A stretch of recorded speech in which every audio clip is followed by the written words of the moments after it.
Hello, today is Friday, November 1st, and welcome to episode 380 of Fault Lines, the National Security Institute's podcast that gets you quickly up to speed 3 times a week on the national security and foreign policy debates shaking up America. I'm NSI Advisory Board member Lester Munson.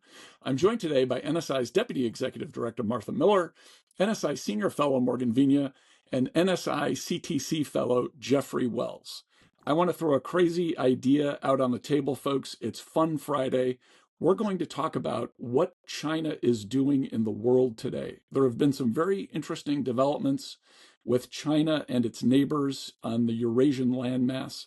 For one thing, China and India have settled a long simmering border dispute. There was violence over this border dispute as recently as 4 years ago. The deeper issue, of course, goes back decades. There have been wars fought over this border issue. China and India appear to have settled things, at least temporarily. A second development is that the new prime minister of Japan, Ishiba, has scheduled his first major diplomatic meeting with Chinese Premier Xi Jinping, the chairman of the Chinese Communist Party. Also, third, perhaps, a new report in the New York Times that China is urging North Korea not to cooperate with Russia's invasion of Ukraine. So, my friends, what in the heck is happening in Beijing?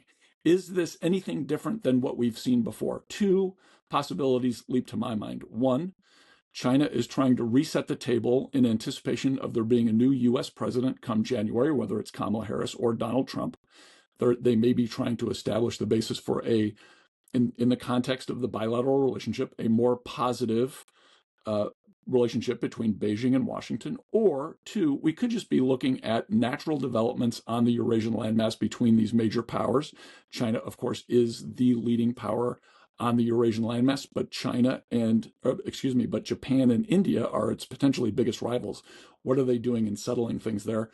Folks, the floor is open. Jeffrey, you're our wise guru on these things. I want to go to you first.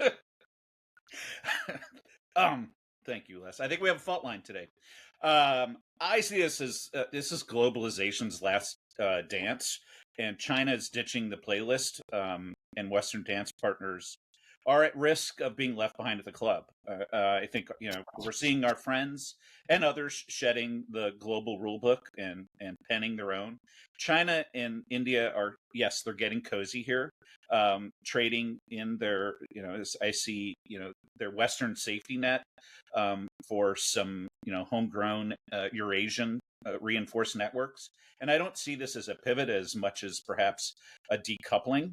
And just when we thought free trade was king, resource nationalism is at play here, and I think it's coming in like an 80s comeback tour. But nations are they're stockpiling. China is building bridges that bypass the West, establishing some new opportunities here, and I think that China is playing a Littlefinger from the Game of Thrones, but in a real world way, seeking influence, while the West is distracted by things like Mudang and more serious matters of the war in Ukraine and the wars in the Middle East. And I don't just see this as deals between China, Japan, China, India, as much as as a charm offensive with India. It's about China really repositioning itself as a global power, while the West continues to be distracted. And as the world shifts its to these regional blocks, China isn't just playing; it really is positioning itself to rule the board across the globe. Morgan, the operating scheme that I think a lot of us use when we think about China has been that it's collaborating with Russia and Iran. It's using its cat's paw of North Korea to cause trouble in the world. It's going to deal with the Houthis. It seems to be opposed to whatever Israel's actions may happen to be at the moment. It seems to have picked a side, in other words. So how do you explain these new initiatives towards India and Japan and possibly pulling back on the North Korea card? Les, when you originally posed this topic, it gave me anxiety because there is just so much to unpack here. And Good. I think, and I think you pose, a really interesting question in that normally we think of China as a major adversary and doing everything possible to sort of disrupt U.S. foreign policy and always playing sort of the malign actor. And I would not say they're necessarily playing a malign or even a positive role here, but more of a strategic role with all three of these circumstances that you laid out. I think particularly with, we made a lot of how useless BRICS is, but at the same time, though, this deal with India took place prior to Modi and Xi meeting at the BRICS summit. So the BRICS summit, in some ways, was a forcing mechanism to get these two countries together. I wouldn't necessarily read too much into the thawing of relationships between Modi and Xi. I think there is still a significant skepticism in the relationship there.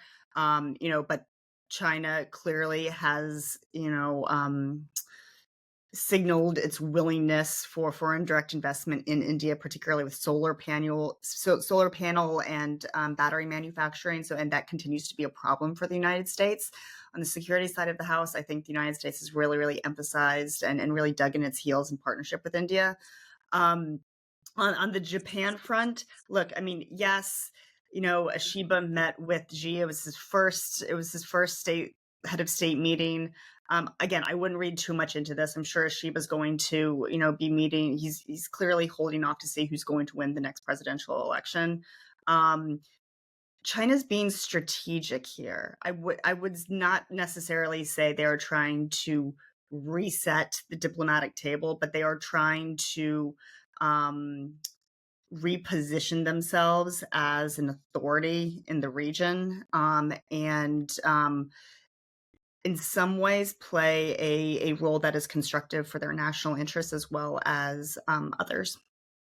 Martha, it occurs to me that there could be an economic angle to this. The U.S. economy grows robustly, I think 2.8%, the last quarterly report.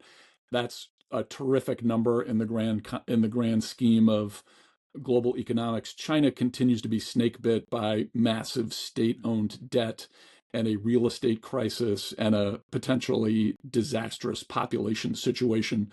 And they really got to restructure things. Could there be an economic angle to these new developments in Chinese diplomacy? Perhaps, but I actually think it has more to do with China trying to assert itself as a regional hegemon. I think that they are unhappy with North Korea engaging in such a dramatic way with Russia. Putting 8,000 troops on the border of Ukraine doesn't play well with China's history of playing nice on the international stage. China has never been one to engage in kind of obviously blatant moves, that are outside of the norms of international rules and bodies. In fact, they've actually used those rules and bodies to its advantage. So that's not part of their playbook. And so for North Korea to perhaps, to go forward with this dramatic move with Russia without perhaps getting China's blessing would be anathema to China's desire to be the hegemon in the region. And in addition, to be the hegemon, they would have to have better relations with Japan and India. And in addition to that, for China, having a better relationship with Japan and India would be a way to drive a wedge between them and the United States. So I'm not so sure that this really has to do with China's economic situation as much as it is taking advantage of the lack of U.S. leadership and trying to assert itself as a big power. Okay. We're going to call it a wrap there, folks. A fun Friday discussion of what the heck China is doing in the world. Thanks so much to Devlin, Barney, Claude Jennings, and the NSI staff for their help in producing today's episode. Join us again on Monday, November 4th, for another episode of Fault Lines, the National Security Institute's podcast that gets you smart fast on the national security and foreign policy debates shaking up America. Fault Lines is now on YouTube, so check out our channel for a video of today's episode. If you like what you heard or saw, be sure to rate, review, and subscribe. Have a wonderful weekend.